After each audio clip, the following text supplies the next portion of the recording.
Hello friends, good morning. Electrician के online channel में आपका स्वागत है। आज मैं आप लोगों की टॉपिक लेके आया हूं जिसका नाम है हाउस वायरिंग। हाउस वायरिंग हर इलेक्ट्रिशियन को नॉलेज होना चाहिए, क्योंकि हाउस वायरिंग जो होता है इलेक्ट्रिशियन के नॉलेज का आधार होता है, जिससे किसी इलेक्ट्रिशियन की पहचान होती है। ठीक है फ्रेंड्स, तो आइए आज हम हाउस वायरिंग के बारे में सीखते हैं, उसे कैसे डिजाइन किया जाता है। किसी भी हाउस वायरिंग में जब भी अगर आप इलेक्ट्रिशियन हैं, किसी काम के लिए प्रोजेक्ट लेते हैं, तो सबसे पहले आपको एक डायग्राम दिखाना होता है। उस डायग्राम में आपको शो करना होता है कि जैसे कौन से उपकरण कहाँ लगे हैं, कौन से उपकरण के लिए कितने इक्विपमेंट्स की जरूरत होती है, कितने मटेरियल की जरूरत होती है। आप ही तो बताते हैं उसको। इसीलिए आज मैं आपको बताऊंगा कि कितने उपकरण, कितने मटेरियल, कितने सामग्री की जरूरत होती है और कौन सा सामान को कहां पर लगाना है, ये भी आपको आज मैं बताऊंगा। ठीक है फ्रेंड्स, तो आज का हमारा टॉपिक है हाउस वायरिंग। यहाँ पर आप देख रहे हैं फ्रेंड्स कि मैंने एक ब्लॉक डायग्राम पहले से तैयार करके रखा हुआ है। इसको मैं आपको समझाऊंगा और ध्यान से देखते जाइएगा। ठीक है फ्रेंड्स, यहाँ पर देखिए सबसे पहले मैंने अपने घरों में एनर्जी मीटर लगाया है। ठीक है, जैसा कि आप सभी जानते हैं, मैंने पिछले क्लास में एसी पावर का ट्रांसमिशन सिस्टम बताया था, जिसमें पावर के जनरेशन जहां से होता है वहां से अपने घरों तक जो बिजली आती है उस बिजली के मैंने बता दिया था। लेकिन घर के वायरिंग अब मैं बताने जा रहा हूं। तो यहाँ पर देखिए फ्रेंड्स, इधर जो होगा ट्रांसफार्मर से लाइन हमारे घरों तक पहुंच चुका है। इसके बाद आप देखेंगे ये हमारा एक एनर्जी मीटर लगा हुआ है। अब यहाँ पर फेज और न्यूट्रल इनपुट आ रहा है। देखिए फेज ये लाइन है और यहाँ से एनर्जी मीटर की इस पॉइंट में कनेक्ट हुआ। इसके बाद न्यूट्रल उसके बगल वाले पॉइंट में कनेक्ट हुआ। अब देख रहे हैं कि न्यूट्रल इस पॉइंट से आकर के यहाँ से निकल के यहाँ आ गया और फेज यहाँ से निकला और इस पॉइंट्स में आया। आप देख रहे हैं फ्रेंड्स। इसके बाद अब देखिए मेरा ये वायर फेज का है और ये वायर मेरा न्यूट्रल का है। ये मेरा मेन स्विच बोर्ड लगा हुआ है, जहां चेंजर होता है ना, अपने घर में हम लोग चेंजर लगाते हैं, जहां पर जब भी किसी काम की सप्लाई के काम करना होता है, किसी तार की कनेक्शन करना होता है, कहीं तार का ज्वाइंट्स या कुछ भी और भी काम होता है, तो वहां पर हम काम करने के लिए एक चेंजर घर में लगाते हैं, जहां से लाइन की सप्लाई को काट देते हैं ना, तो हम उस जगह पर काम कर लेते हैं और जब काम पूरा हो जाता है तो हम मेन स्विच को ऑन कर देते हैं। तो वही मेन स्विच मेरा ये है।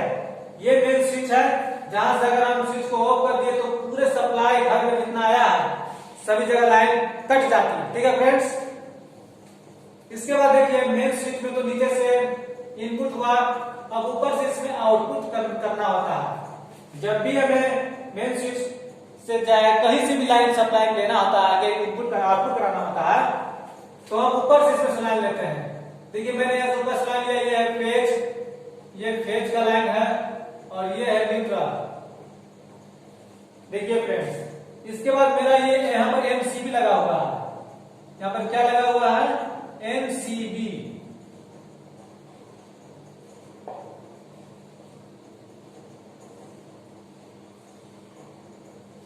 यहाँ पर मैंने 4 एमसीबी लगाए हैं फ्रेंड्स। ये 4 एमसीबी क्यों? क्योंकि आज मैं जो वायरिंग आपको बताने जा रहा हूं घर का वायरिंग, उसमें मेरे घर में 3 कमरे हैं। तीनों कमरों का वायरिंग आपको बताने के लिए हमने 3 बोर्ड भी लिए हैं, जिससे ये पता चलेगा कि रूम 1, रूम 2 और रूम 3 को मैंने डिनोट किया है। उसके लिए फेज के लिए तो हमें 3 एमसीबी की जरूरत होगी और चौथा एमसीबी लिया मैंने न्यूट्रल के लिए लिया है। न्यूट्रल को भी मैंने 1 एमसीबी से ही कनेक्ट किया हुआ है। ऐसा करना जरूरी होता है। अब देखिए यहाँ पर मैंने फेज वायर मेरा ये है। अब यहाँ से मैंने देखिए इनपुट के इस पॉइंट में इन कराया, यहीं से मैंने वायर लिया और दूसरे इनपुट में, फिर यहाँ से लिया तीसरे एमसीबी में, यानी कि तीनों एमसीबी में फेज का वायर चला गया। अब चौथा एमसीबी देखिए मेरा न्यूट्रल का वायर आ रहा है, ये फेज है, तो यहाँ से इनपुट हुआ चौथे वाले एमसीबी में। ठीक है फ्रेंड्स। इसके बाद आप देख रहे हैं कि मैं पहला वाला एमसीबी से लाइन सप्लाई से आया और यहाँ से होते हुए यहाँ आया।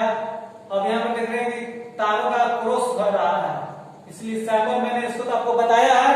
तो ये तार का क्रॉस होता है, तो यहाँ से क्रॉस हुआ वायर और एक रूम के जो पहला रूम है उसका फ्यूज में वायर आकर के कनेक्ट हो गया, ठीक है। उसी प्रकार दूसरा एमसीबी से वायर निकला और वायर क्रॉस करते हुए यहाँ से दूसरे रूम के फ्यूज में आकर के इसका कनेक्शन कर दिया गया, ठीक है। इसके बाद तीसरे एमसीबी से वायर निकला और यहाँ से आते हुए मेरा तीसरा रूम यहाँ है, तो फ्यूज के यहाँ पर कनेक्शन हो गया, ठीक है फ्रेंड्स। अब देख रहे हैं कि चौथा एमसीबी में से मेरा क्या निकल रहा है, न्यूट्रल, ठीक है। न्यूट्रल यहाँ से निकला, ये मेरा न्यूट्रल वायर है और ये मेरा फेज वायर है, ये भी मेरा फेज वायर था और ये भी मेरा फेज वायर था। यहाँ से न्यूट्रल आया और देख रहे हैं कि इस इंडिकेटर में तीसरा रूम का इंडिकेटर में ये कनेक्ट हो गया, यहीं से आगे बढ़ता गया, दूसरा रूम का इंडिकेटर में कनेक्ट हुआ पहला पॉइंट में, फिर यहाँ से आगे बढ़ा और पहले रूम के पहले इंडिकेटर के पहले पॉइंट में कनेक्शन हो गया, देख रहे हैं। अब एमसीबी यानी कि एनर्जी मीटर के बाद मेन स्विच के बाद एमसीबी, यानी कि एमसीबी जो होता है ना फ्रेंड्स, वो डिस्ट्रीब्यूशन बॉक्स का भी काम करता है। डिस्ट्रीब्यूशन बॉक्स में एमसीबी ही लगे होते हैं, उसी का सम्मिलित रूप सब मिला करके डिस्ट्रीब्यूशन बॉक्स हम लोग कहते हैं। अब देखिए, अब हमारे घरों में लाइन सप्लाई आ गया फेज का और न्यूट्रल का। तो अब हमें घरों में जो बोर्ड का वायरिंग, मैंने आपको पिछले क्लास में जब मैंने आपको प्रैक्टिकल कराया था इलेक्ट्रिक बोर्ड का, उसमें आपको इलेक्ट्रिक बोर्ड की वायरिंग बताई थी। तो आइए हम जल्दी जल्दी तीनों जो रूम है, तीनों रूम का इलेक्ट्रिक बोर्ड का कनेक्शन कर लेते हैं। आप ध्यान से देखते जाइएगा। ये मेरा फेज वायर था, फेज वायर यहाँ से आया, फेज वायर यहाँ से आगे के ऐसे आया और तीनों स्विच है, तीनों स्विच के नीचे वाले पॉइंट में से कनेक्शन हुआ। देखिए फ्रेंड्स, ऐसे ऐसे कनेक्शन हो गया। अब यहाँ से आया, यहाँ से न्यूट्रल आ गया है। अब इस पॉइंट को फेज चाहिए, तो फेज में यहाँ इसको दे दूंगा, इस पॉइंट में इसको फेज दे दिया, ठीक है। न्यूट्रल को इंडिकेटर को फेज न्यूट्रल मिल गया। अब यहाँ जो न्यूट्रल आया है, न्यूट्रल से मैं सॉकेट कर दूंगा,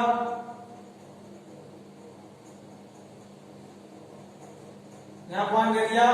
अब यही पॉइंट से हम क्या करेंगे कि जो इधर वाले मेरे पास लगे हुए हैं ना,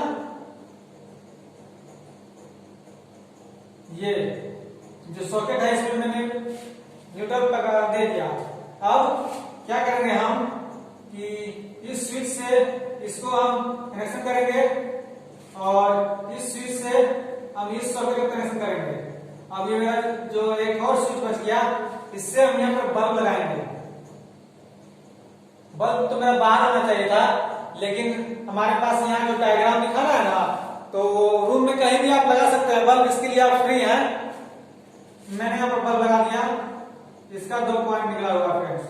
तो एक जो पॉइंट है मैंने इसको यहाँ पर दे दिया, ठीक है। अब इस बल्ब को एक न्यूट्रल चाहिए, तो मैंने इसको न्यूट्रल पकड़ा दिया।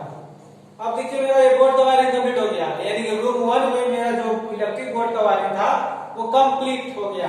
अब आते हैं दूसरे रूम में, तो सेम टू सेम इसी जैसा प्रोसीड्यूर इसमें करेंगे, इसमें करेंगे, क्योंकि इसमें भी 3 स्विच है, इसमें भी 3 स्विच है, इसमें भी 3 स्विच था, ठीक है।